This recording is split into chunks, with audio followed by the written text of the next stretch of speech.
Hello, everybody. I'm Candid Frank Stanisci. Thank you for joining us here for CFL Talk. Welcome to and thank you for being here.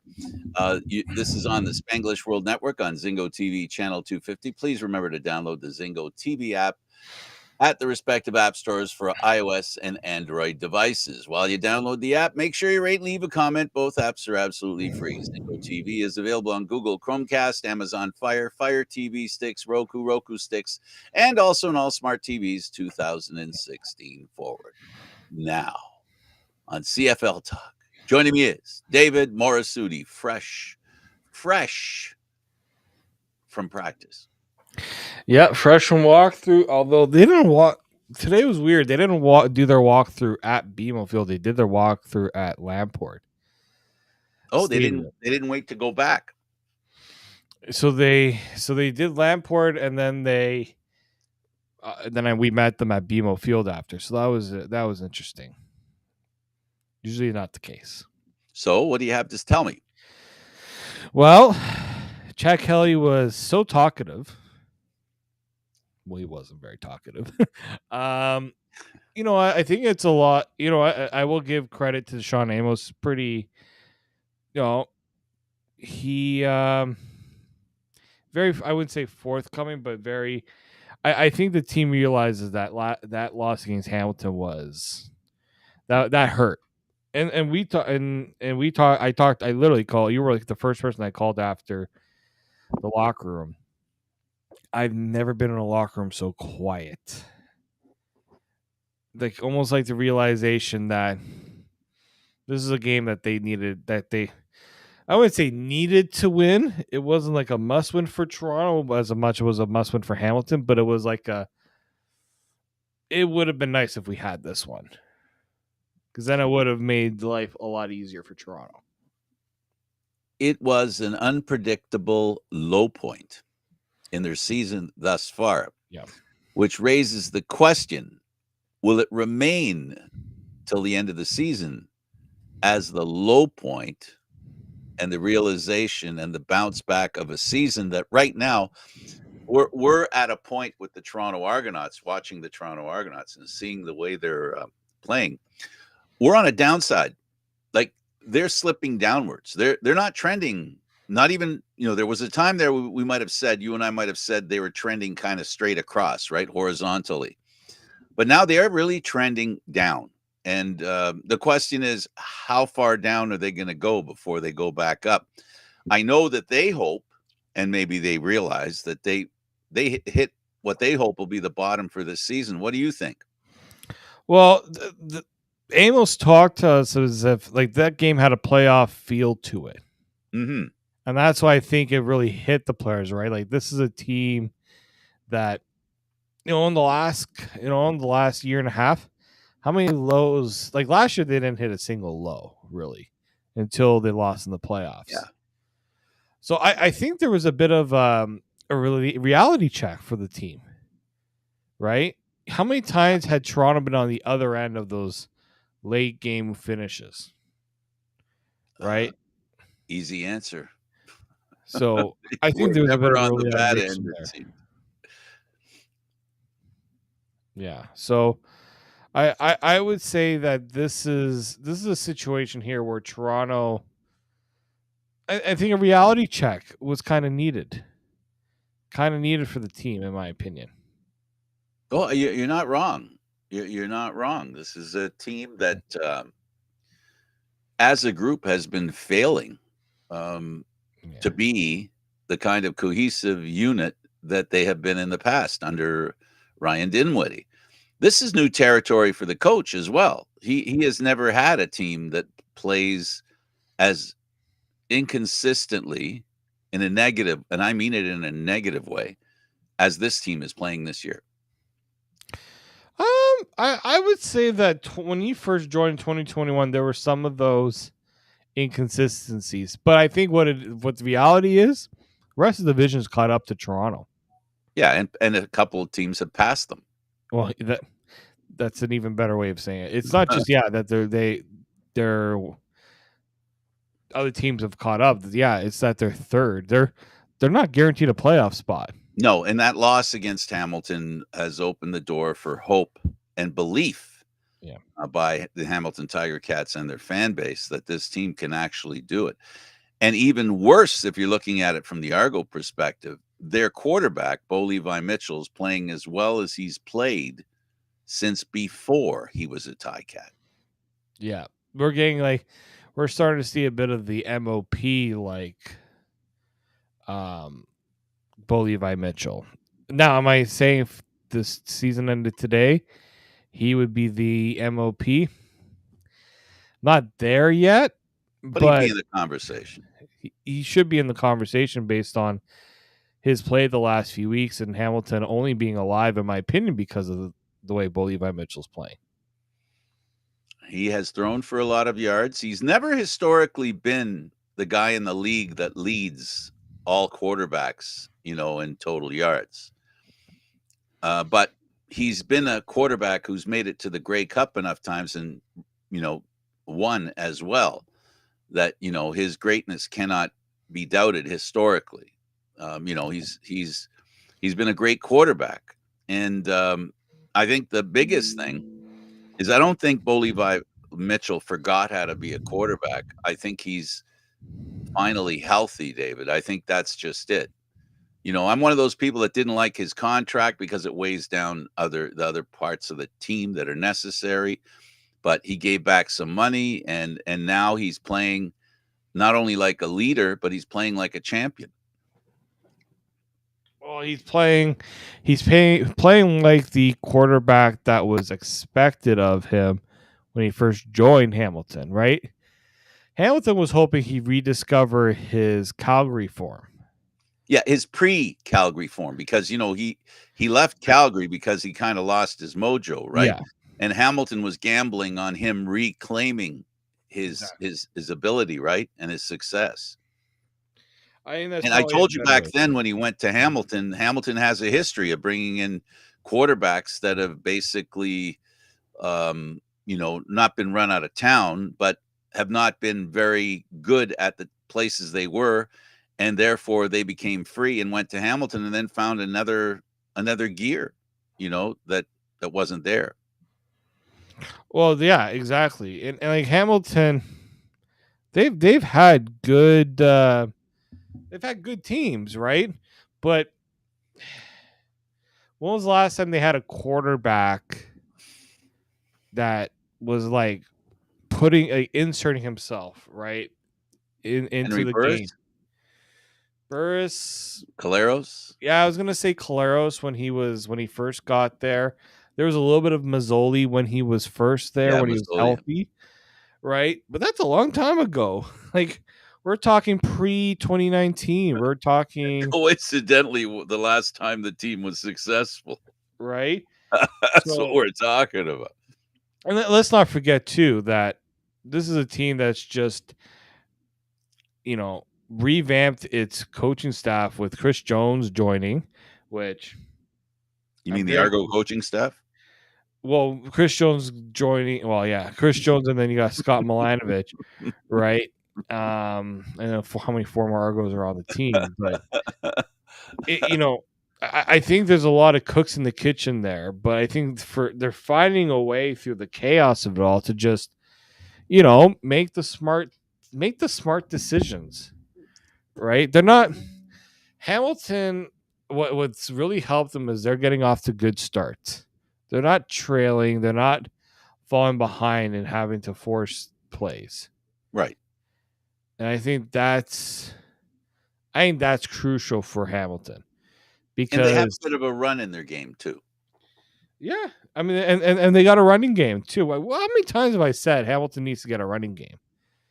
And they finally get one. It's funny because James Butler, they weren't too thrilled with his play.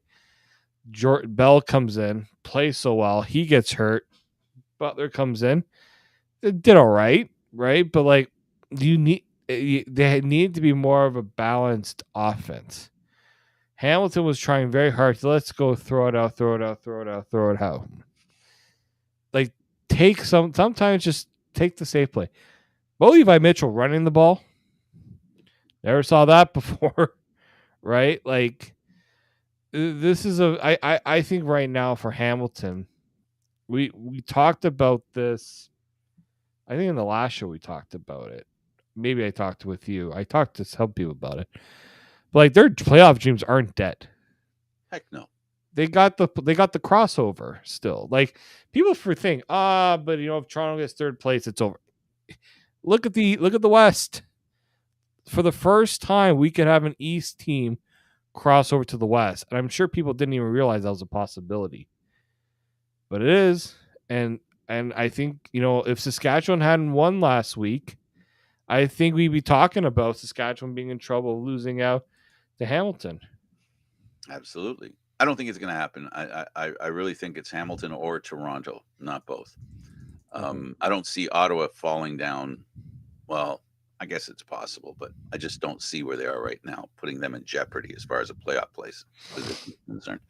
It's funny, David, that Scott Milanovic is coaching a quarterback that was not necessarily run out of town, but they weren't in a hurry to keep him in Calgary, being Bo Levi Mitchell. And he had a quarterback that actually Edmonton did run out of town, Ricky Ray. And now he's coaching another veteran quarterback who's, trying to reclaim previous greatness, right? And we know that was a success with Ricky Ray. And Scott Milanovic is making this his team. And I'm learning that Scott Milanovic is a flexible kind of guy. He isn't a guy that he really is a coach that builds his team around the quarterback and has a game plan that suits his quarterback. A subtle difference between Bo Levi Mitchell and Ricky Ray, for whom Milanovic had success with both, Grey Cup with one, that being Ricky, is the fact that Ricky threw a lot of passes, high percentage passer, but a lot of the passes were for 4 or 5 yards. With Bo Levi Mitchell, he's averaging about 10 yards a pass, which tells you he's throwing the ball further downfield. And we all know that's what Bo Levi Mitchell likes to do. I think if you're an Argo fan and if you're the Argos, you got to be concerned because you're dealing now with a coach and a quarterback who are in a really good rhythm. The Hamilton team at quarterback, the quarterback room, however you want to define it. Quarterback play looks really good in Hamilton. That's something that they've been missing. These years they haven't made the playoffs or not had good seasons have been directly related to the quarterback and the quarterback's ability and consistency to do good things. Yeah, no, for sure. And they almost blew up in their face this year because Bo Levi Mitchell starts the year. Taylor Powell comes in for Bo Levi Mitchell, who gets benched. And Bo Levi Mitchell only comes back in because Taylor Powell gets hurt. I really am curious how different Hamilton's season would be if this is Taylor Powell at quarterback and not Bo Levi Mitchell. It's a good question, but it's a good question. It's a good question, but at the end of the day, this is where we are. This is what we have. The same thing could be said for the team that they beat, the Toronto Argonauts. What if? I'll throw this out there. What if Kelly didn't have the problems he had last year? What would have happened in that Eastern final if he hadn't had a brain cramp and did what he did? And how would he be playing right now if that didn't happen? So I guess the point I'm trying to make, David, is it really doesn't matter because what matters is what they're dealing with today. And what both the quarterbacks now, when you look at the game between Hamilton and Toronto, you're seeing a switch where now you've got Toronto that has an iffy kind of quarterback and Hamilton that has a dyed-in-the-wool star at quarterback. And losing the way the Argos did so close tells me they're playing a team with a really good quarterback playing really well. Their quarterback's not playing that well. Their team is not playing that well. Yet they lose it in a last-second field goal. So it's not like they're that far off. For Argo fans, stop panicking. It's not like they got blown out by Bo Levi Mitchell and the Ticats. No, I think is also you know, an exclamation. It's more the panic of what's happened the last 3 weeks, right? Last month since Labor Day. Lose to Hamilton after you were down bad. You get embarrassed by Ottawa. You play well and you beat BC handedly. On the Then you road. go and you lose to Hamilton. Yeah. So I think there's a little bit of that. You don't want to lose to Hamilton, but I think one thing that can't be ignored on Toronto's part is Ryan Dinwiddie, after in our press conference, he used the S word when talking about his defense. He called them soft. It was very pointed. It was very like that's a damning statement on a defense. But For also Ryan like Dinwiddie, that's strong language. Yeah, he's a very and like positive guy when it comes to Dinwiddie is not one to sometimes hold back. Does wear his heart on the sleeve, but I agree at some points that the defense wasn't good enough, but the defense also made 5 straight goal line stops. I don't think a soft defense does that. I just think that this is a defense that's kind of I wouldn't say treading above water, but there clearly is a lot of I think confidence is a big thing with this defense. well, if they were a boat, and they Yeah. being the boatmen, they've sprung a few leaks, and those leaks are causing them problems. Teams are identifying those leaks, and that's what Hamilton did. Hamilton picked on those leaks, picked on those deficiencies in the defense, and gave took what the Argos defense gave. Well, that's it, right? That like Hamilton wasn't constantly throwing the long ball. They said, "Okay, you guys are going to cover deep. We're going to find the short routes." Yeah, the stuff underneath. Toronto struck, and there were times in that game where Toronto could have gone off the field. It's happened to them many times this year. They allow a guy to get open, and he goes free for a big gain. It's those moments. The Toronto's defense lives and breathes off of takeovers and turnovers and giving their offense good field Big starting plays. position. It sounds like you're saying big Yeah. plays. Their Yeah, defense is there are accustomed to big making plays. big plays. They preach that, right? They're all about that, but it just has not happened for them. Not yet, at least. It hasn't happened enough this year. Well, they weren't as bad in that game on what I think has been their biggest deficiency, um, and that is second and long. They weren't that bad this week. Stopping, finishing off a team that's having difficulty getting a first down. Right? Um, they until this week were having really a lot of trouble with second and long. They just couldn't stop offenses. They were a little better, like you said, and especially when you're talking about being able to stuff them in the red zone. They did a good job of that. But I guess for me, it still always seems to be that come back to watching them the last 4 weeks. Their offense is not a winning offense. It's an offense that has depended on touchdowns by their kick returner, big plays by their defense. They haven't been the offense has not been the big play producer that they need to be. That doesn't mean they have to totally do everything, but it does mean they've got to be the difference. They have not been the difference maker the past while. Well, that's it too, right? When we talk to Dinwiddie, he talks about not having to be Superman, Right. right? And Right. even in Hamilton with Bolivia Mitchell, don't have to be Superman. I think that as much as we like to see quarterbacks be Superman and quarterbacks making these plays, it's also the reality of the CFL. The defenses are too good. They're too good. You can't try to be too much out there and hope that it's going to work. Right? You can't be pushing the envelope too much, otherwise you're going to get burned. So if Superman isn't the goal, would it be fair to say that workman like success should be at a minimum, right? Like, yeah, and for that's sure. what they're not doing. They have to have workman like success. You know, the old saying, chopping wood.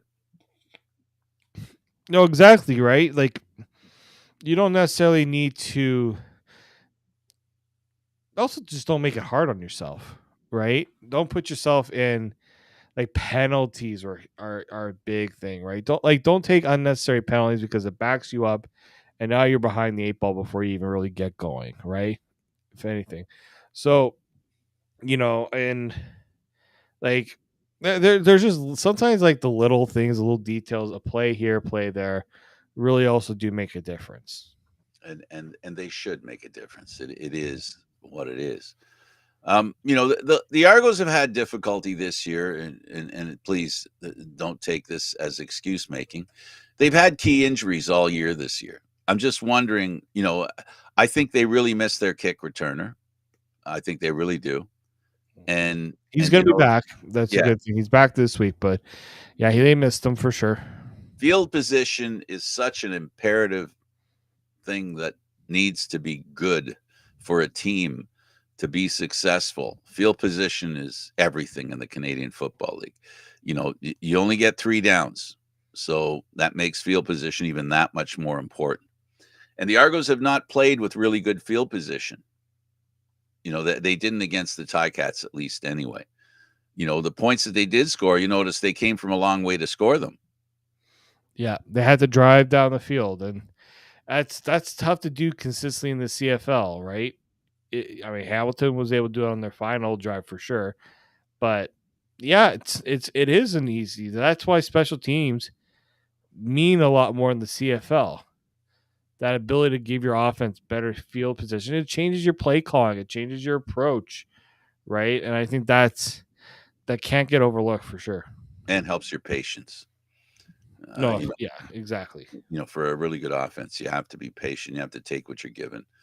And the Argos are trying to take what they're not given because, and we've seen if there's a flaw in Kelly's game, it's when he does get impatient and doesn't eat the ball when he should have. Yeah, And that's been costly for the team. it has been, especially when your defense isn't good enough Yep. to Take the back it up. coach's statement. That's right. We don't play good enough to cover up our mistakes. Mm-hmm. And Dinwiddie said that That's what multiple the coach times. says all the time. We're not good enough to cover up our mistakes. We have to stop making mistakes, and that's part of the issue, of course. So this week, the Argos have a game against the Grey Cup champs. Statement game. They played BC and BC, a team that admittedly has been hot and cold, but they played BC when BC was hot, and they handled them. They're going to need to do the same thing at home against Montreal this week. Oh, no doubt. I do think that this is an Argos team that has a lot more to play for. Like Montreal right now, they they got to be careful because they've clinched what they've needed to. They're going to be in a position where they got everything clinched. So Montreal is in a little bit of like Toronto's. I would say completely because I think Montreal there's a few tough losses right now that Toronto didn't have. But yeah, I know if I'm Toronto right now, this is I wouldn't say a must win game, but this is a game where you need to show up. You need to show if you are going to be a championship team, if you are going to say you're going to the playoffs, you need to beat one of these teams and have a bit of a statement while doing it. Absolutely. And you know, if you're Montreal, now you're in the position now where you have to make the decision as to whether, um, you know, you feel you can rest players.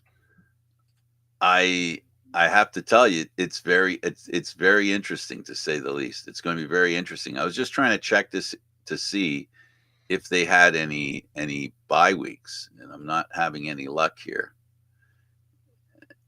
Where are we? I There we think yeah, I think most of the teams have done the amount of bye weeks they've needed to do, if I'm not wrong. I don't know. And like Montreal's coming off an impressive win over Ottawa. Like they want to prove something too to these teams below them that you're below us for a reason. I think that's what they did against Ottawa. Now they're going to want to do the same to Toronto, right? Right? And Montreal won in Toronto earlier this year. Excuse me. There's a bit of that. I think there's a bit of the realization that you know they want to send messages to the other teams in the league. That's Montreal's way of doing things. Absolutely. So it'd be interesting to see how that game goes. That's for sure. And it looks to me like the Alouettes have no more bye weeks left. Yeah, I think they're pretty much they're playing the rest of the year. They play in oh, wait, no. They have a bye week in week 18. I don't see a game in week 18. Okay. So after Toronto, they have a bye week. The reason I say that is because that means they have 3 games they have to play after the bye week. If we remember correctly, the Argos had what, 6, 7 games last year Mm-hmm. after the last bye week. It was almost half a season. Right. Almost. So that's an issue that Montreal doesn't have to deal with. They can rest their whole team with 3 games left in the season and then play the last 3 games, and then they'll end up with another bye week because they're first. And the schedule, I'm not saying plays to their favor, but it does not play against them like it did with the Argos last year. And you can all start saying it's excuses and stuff. Go ahead. I don't really care. But to me, that's a fact. They had to play. That was ridiculous. They had to play 7 games without a bye week. They played, I think, in their first half of the season, they had all their bye week games. I think plus 1 game, I think, after. And I hope no team ever has to do that again. That's Yeah. More balance in the schedule. We've only said that a few times before. No. absolutely. Well, but that issue is a big one because it's just come on, it's a tough sport. The whole point of the bye weeks, what's the whole point of the bye weeks? The whole point of the bye weeks is that the Players Association and the league agreed that players' bodies need a rest. They need a time when they can slow down.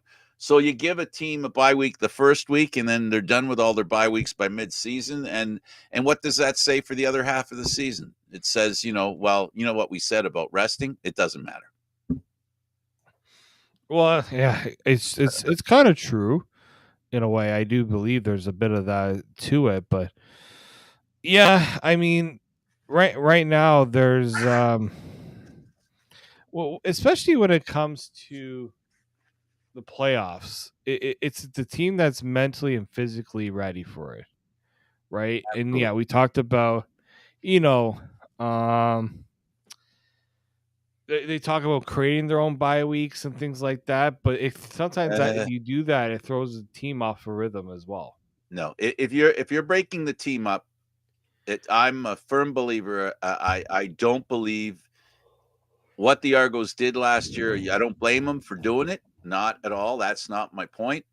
But to be put in a position where now you're starting to treat the season like training camp, Mm. and that's essentially what ends up happening. You end up treating the season like training camp. And now you're not working on a rhythm to get the team going. Because once training camp ends, you put your lineup in there, and that's the one you use, and you keep playing with that lineup. You don't worry about it changing unless football has injuries. So that's when you make change, when you have to. But having guys sit on the sidelines who are healthy and can play, not playing, that's just not a good thing. I just don't think it works in football. I don't think it does either, and I don't think the players want it either. I don't either. I think they all want a reasonable amount of rest, instead of rust and or maintaining a rhythm. It's not just about rust and rest. It's also about rhythm. And there's a rhythm required on a team, and when players are pulled out, especially players that are key to the team, the rhythm of the team and the way the team plays changes. And it's just not a good thing. It's hard enough to play with players that are that have been injured. It's hard to deal with that. But then you're bringing people in because you need them to play well. They're not coming in because they're resting the guy. They're coming in because they need to play well. It's you got to play. It's a different mindset, in my opinion. Maybe I'm making too much of it. Um, no, I don't think you're making too much of it. I think there's something to be said about it, but maybe players have gotten a lot better at managing it now. Now that they kind of know what to expect of it, I think that would Right. be my response to that. Yeah, I think so. But it's important, and we've got ourselves some really interesting games that played real quick. The games that were played last week. That, of course, was the Argo game was 33-31. And then we had Saskatchewan. And you talked a little bit about the fact that Saskatchewan needed to play well, and they did. Um, I, I'm I'm a believer that Saskatchewan is a team. If they clean up their act, they could end up winning in the Western Final playoff game. They could win if they get their stuff together. They've had injuries, they've had problems, and going into this season, they brought in a new coach that high profile in regards to, even though he was a rookie coach, people had a lot of faith in him. We know him from here in Toronto, and he has put his stamp on this team. They're a very proud team. They're a very hardworking team. Um, and in this game, you get your number one quarterback back, and that kind of helps too. I mean, with Saskatchewan, I think the issues have not been their offense. I think it has been, well, I shouldn't say it. Part of it has been their offense. It's just it's timely mistakes. Because yeah, do they have a good enough team to be a competitor in the West? I believe so. I don't think they're the best offensive team. I still think that's BC. I am the more well-rounded team. I think Winnipeg has such a good defense. They've got the run game that they're able to control the game. And then with like BC, such a fireaway offense that it's tough to stop.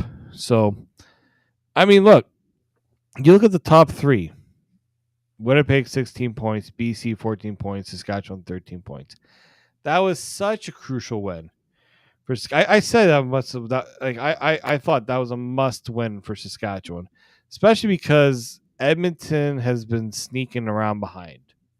They've been keeping it They're in close, striking distance. right? And then you got Hamilton on the other side. There's a little more urgency now for Saskatchewan to really say we are not going to lose this spot. We are going to make sure that we get in there. And then once we're there, we know anything can happen. So, do you think that Trevor Harris is a quarterback that can take this team into the playoffs and finally prove that he's a championship quarterback?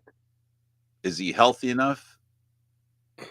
That's my big worry for him. Is he healthy enough? Because to me, I think I do think he's good enough. Like he's learning to be efficient. I mean, look, and he had a running back that just went over 200 yards for him. Yeah, let's that is amazing. And his Well, first, Armstead, yeah, 25 carries, 207 yards, an average of 8.3 yards. My goodness. right. So I do think that I do think that you look at it, if they can find a bit more balance, that's why they brought in AJ Willett before he got hurt. It was that balance that made them a tough team to play against. So once they lost Willett, then when Harris came down, they just got discombobulated a bit. And so if Saskatchewan can establish that identity of being a balanced attack on offense, tough to stop, it's going to help a player like Trevor Harris. I don't know. I think right now Trevor Harris just needs to take a page out of the Ricky Ray or right now Bo Levi Mitchell. You don't need to be the hero. Don't need to be the hero. Just don't be the guy that costs your team the game. Yeah. Again, not Superman. No. Just And workman. I do think if you're looking at quarterbacks across the league, he's still pretty good there. Absolutely. Calgary's a team that, man, just when you think they've got things figured out, They had things figured out. I didn't think so. I thought they were a bit. There was a time there when their quarterback was, the mayor of Calgary was making a big difference. And now they're back to where they were, and not being able to win. Um, Calgary, yeah, I thought they were getting. I wouldn't say they're getting their act together.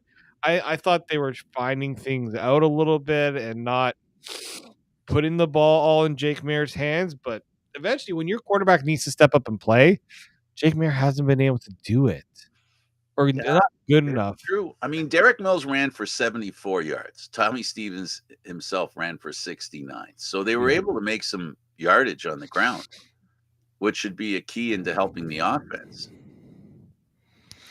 I do think, man, like that's a team there that needs a bit of a reset, a cultural reset. I wouldn't say a cultural reset because we know Calgary was they were the standard in the CFL. I don't think that has changed, but I do think that look they hedged their bet on Mara as their quarterback. It hasn't worked.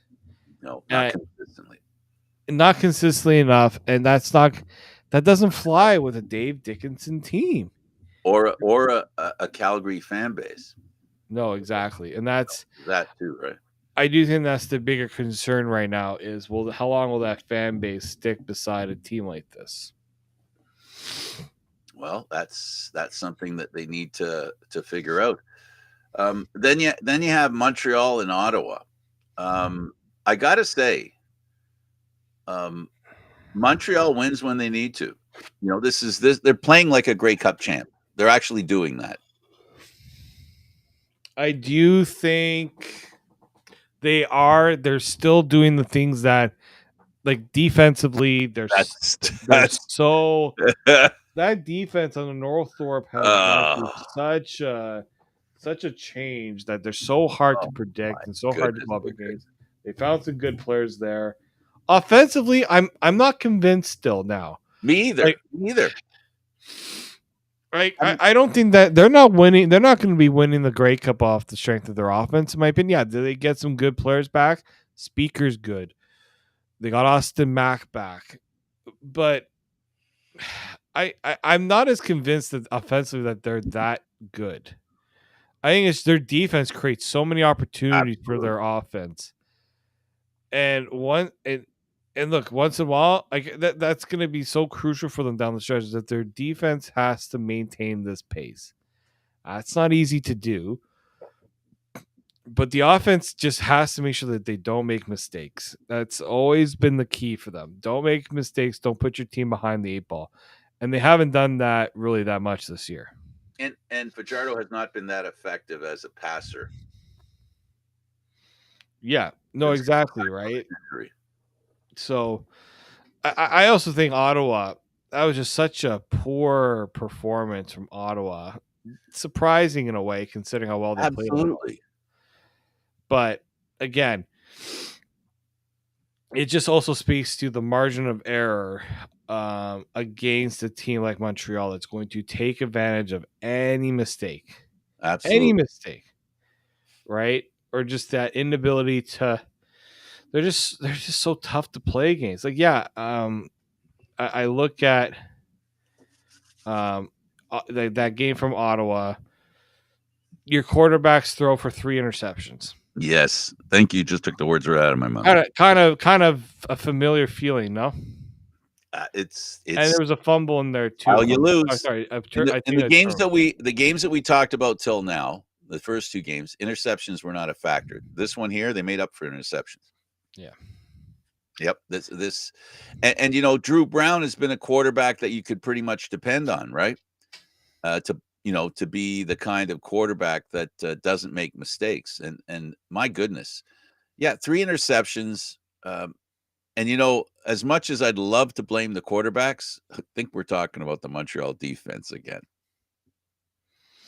Yeah, I think they're the strength of the team. Yeah, right. You're winning a lot of games. Your defense holds your opponent to under 12 or less to 12 points.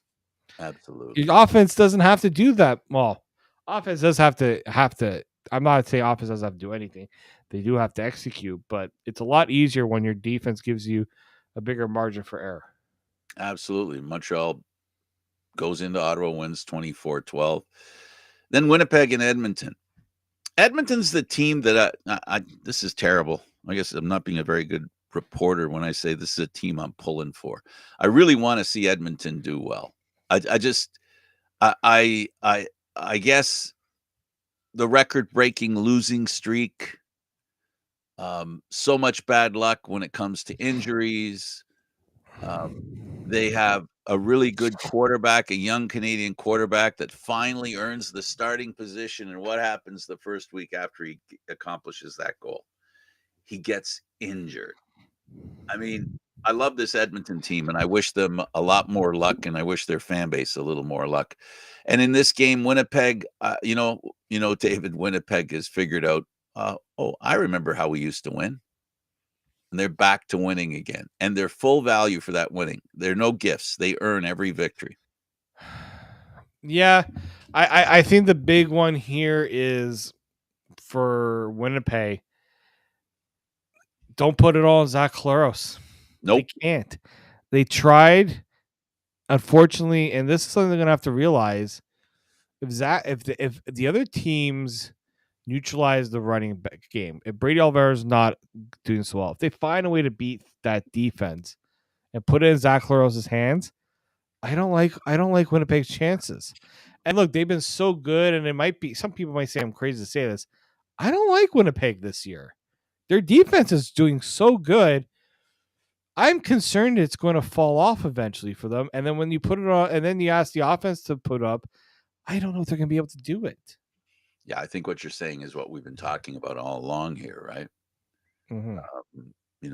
We've been talking about the defense carrying the day and the offense not doing their share. And if somebody figures out how to avoid the defense, then you have a problem. But Trey Ford threw 2 interceptions. A lot of interceptions in this game. And his rushing, Edmonton has a good rusher in Justin Rankin, 157 yards. We saw the last one, 200 yards, 157 here. You hardly ever see a rushing game that breaks 100 yards. You don't see a rusher break 100 yards. There were 2 of them that go over 150, 200 and plus. So, they've got the makings of a good team. Looking here at receiving, again, mediocre receiving numbers in this game for Edmonton. Well, the quarterback play, right? They made the decision now that they're not going to go with Trey Ford because they believe that Mike McLeod Bethel Thompson, speak words, David, gives them the better chance because he's not going to be making the mistakes. Problem is, Trey Ford, in my opinion, is still the better quarterback. He's a game breaker. He is a game breaker. McLeod Bethel Thompson, he makes mistakes too, but they get overlooked because he's the veteran, right? Maybe it's because they feel like he makes a mistake, he's going to learn from it. But I don't know. Like, I look at this game. That game, Trey Ford was averaging better yards per attempt than McLeod. Yeah, the the problem too is they didn't have a lot going for them. Yeah, they had the running game going for them, but Winnipeg's like, we'll let you run for that many yards if you're only going to score 14 points. Yeah. So, very yeah, I think right now, if you are in Edmonton going into the rematch, lean on the running game, but you have to find ways to put up touchdowns, put up more than 14 points. Find a way to break that Winnipeg defense. It's not easy. I know that. It's easier said than done, but the one thing that Edmonton didn't have going with them too is they lost a time possession battle. And where's your special teams? Right? We talked about Javon Leake when he went there. He was going to be the game changer. I don't know if I've seen it yet. Have you seen it? I personally haven't seen it. No, I think the Argos did fine in recovering the loss of Javon Leake. Mhm. They went. Janarian Grant has been no less worthy than Leake was last year, and we're talking about a good season by a kick returner, right? A punt returner, whatever. Um, we saw a good year of that with Leake, but we've seen Janarian Grant run a few back, and so the Argos have that kick returner that gives you the magic. And yeah, you're right. I think Edmonton expected a little more magic from Javon Leake, and they haven't received it. And again, it's the Canadian Football League. The kicking game, we talk about the kicking game in the Canadian Football League. We talk about field position and we talk about scoring and special teams, unlike the NFL, they have a large impact on the way a game's played and how much the offense works. And kick returner can give a quarterback, something that they need or will help them have a better possession, right? So, yeah, he hasn't been as great as they'd hope he'd be. Edmonton in itself hasn't been, a team that people have a lot of faith in. Um, and it's too bad the game they had against Winnipeg. I think they came up a little bit flat, personally. You just can't do that against a team like Winnipeg. No, They no, because smell they're gonna blood, they hunt. they expose your weaknesses, Yeah. take advantage of your weaknesses, make you pay for what you do wrong or what you don't do right. That's the thing about Winnipeg. You got to play good football to beat them. This is one of the things about Winnipeg. I think I want to say more than any other team. They're the kind of team that they're not going to let you play your best football, and if you can't overcome that type of defense, you're not going to win. Montreal, same kind of thing, but Montreal's more of the defenses. It's not a question. You know how good they are. We forget how good the Winnipeg defense is. Yeah, it's the best it's probably other than Montreal, I think that's the best defense in the league. It took them a little bit of time. But I think really think like is it the Toronto game or just before the Toronto game? They started to find their rhythm and they've been unstoppable ever since. Absolutely. Right? They I were mean, they've very been winning each and every week. Is it sustainable? As I said, I'm still skeptical if it is, but for now, they're going to ride that wave. Michael Shea, coaches love when the defense is playing like this because it means there's not a lot of pressure on us on offense to do as much to win the game. Yeah, and Winnipeg has been the most consistent team in the West. They were consistently bad to start the season, figured out how to play, and they've played really well since. I like It's that really been a tale of two. they've been very consistent. They were bad start, consistently good now. Exactly. They're consistent at being consistent. Absolutely. And if they maintain this consistency going out, they are going to win the division. There's no question about it because if they keep playing like this, this is Winnipeg has learned one thing that reminds me of last year with the Argos. Winnipeg is doing it this year. They're always doing enough to win, David. They're always doing just enough to win. They're not really clocking anybody, but they're doing enough to win. And for them, that's good enough. Absolutely. It's good right? enough for anybody. Because if they get to the playoffs, especially if they win the West, that's their secret formula. We only need to win one Absolutely. game. The other team's got to win more than one, Absolutely. right? Well- So I think we're almost. Oh, so we are at the 1 minute countdown, Frank. Well, we'll go out early. How's that? We'll go out with Well, 30 I'll say this: tonight's games, Edmonton, Winnipeg, and you got BC Hamilton. Those are the most important games on the calendar this weekend. Well, I think the cat fight's going to be really interesting. Yeah. Oh yeah. Okay. Final thought before we go. Go ahead. Should Nathan Rourke be the quarterback going forward? Well, he hasn't played like he should be. Yeah. That's the problem. He hasn't played like he should be. But you would think I would put him in there, help him get back his confidence, because I think what we're looking at is the hangover, the NFL hangover. Yeah. His confidence was really, I mean, just think about what he went through in the NFL, how many teams he went through. How, I mean, if I put myself inside his position and all I see is where's my chance to prove what I can do? Hmm. It never arrived. Too bad for that. Like the kid, still think he'll be a success in BC, and a lot of teams are hoping he's just not successful when they're up against him. That's the hope that other teams have, that he doesn't find his game while he's playing them. Yep. That's true. Thanks for this, David. Thank you, Frank.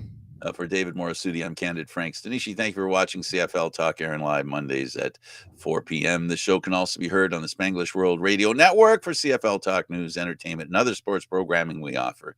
Please check out SpanglishWorld.ca. Spanglish World. Watch it here, read it, download it, live it. Thanks for watching, everybody. See you next time.